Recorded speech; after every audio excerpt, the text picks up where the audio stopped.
జగన్మోహన్ రెడ్డి చేసినటువంటి పాపాలేంటి?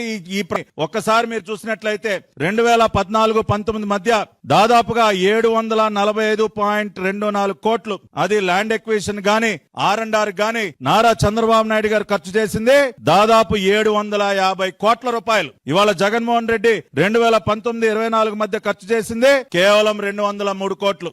ఎక్కడ 750 కోట్లు, ఎక్కడ 203 కోట్లు? ఇవాళ మీరు క్రెడిట్ చోరీ గురించి మాట్లాడుతూ ఉన్నారు. అదే విధంగా ఆనాడు జగన్మోహన్ రెడ్డి GMR కంపెనీ దగ్గర నుంచి బలవంతంగా వాళ్ళని బ్లాక్ మెయిల్ చేసి వాళ్ళని బెదిరించి తన రియల్ ఎస్టేట్ వ్యాపారం కోసం 500 ఎకరాల భూమిని వెనక్కి లాక్కుంటే ఇవాళ ఆ భూమిని కూడా మళ్ళీ తిరిగి రీస్టోర్ చేస్తూ తిరిగి మళ్ళీ ఆ ఎయిర్పోర్ట్ నిర్మాణానికి కేటాయిస్తూ నిర్ణయం తీసుకుంది నారా చంద్రబాబు నాయుడు గారు. ఇవాళ భారతదేశంలోనే కాదు ప్రపంచంలోనే అత్యంత పెద్దదైనటువంటి maintenance, repair and overhaul MRO అంటే ఏంటో తెలుసా నీకు జగన్ రెడ్డి? నీకు కనీస విషయ పరిజ్ఞానం ఉందా? Maintenance, repair and over hall దాని యొక్క ప్రాముఖ్యత ఏంటో నీకు తెలుసా? అటువంటి వరల్డ్స్ లార్జెస్ట్ MRO ఫెసిలిటీని భోగాపురం విమానాశ్రయానికి తీసుకొచ్చింది నారా చంద్రబాబు నాయుడు గారు, ఆనాటి civil aviation minister Ashok Gajapathiraju గారు. దాన్ని తీసుకురావటమే కాకుండా మొన్నటికి మొన్న నారా లోకేష్ గారు ఇక్కడ ఒక ఏవియేషన్ అకాడమీని మనం ఏర్పాటు చేస్తే బాగుంటుందని అడిగితే అశోక్ గజపతిరాజు గారు పెద్ద మనసుతో మళ్ళీ ఆయన మాన్సాస్ ట్రస్ట్ ద్వారా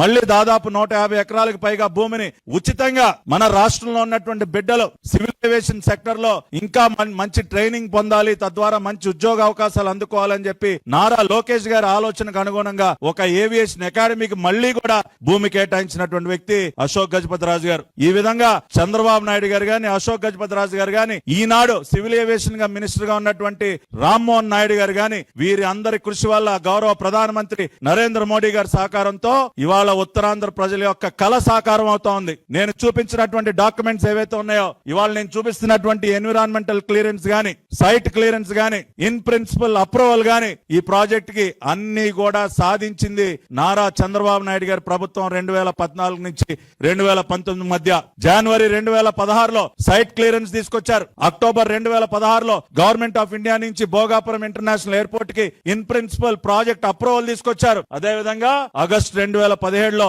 ఎన్విరాన్మెంటల్ క్లియరెన్స్ తీసుకొచ్చారు. ఇవి కదా కావాల్సింది. ఇవి లేకుండా ప్రాజెక్ట్ అనేది ముందుకు కదులుతుందా?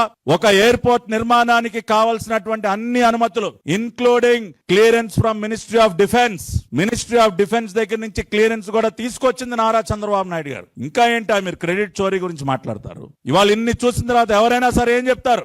భోగాపురం ఇంటర్నేషనల్ ఎయిర్పోర్ట్ కి సంబంధించినటువంటి నిజమైనటువంటి credit one and only Nara Chandrababu Naidu గారికి మాత్రమే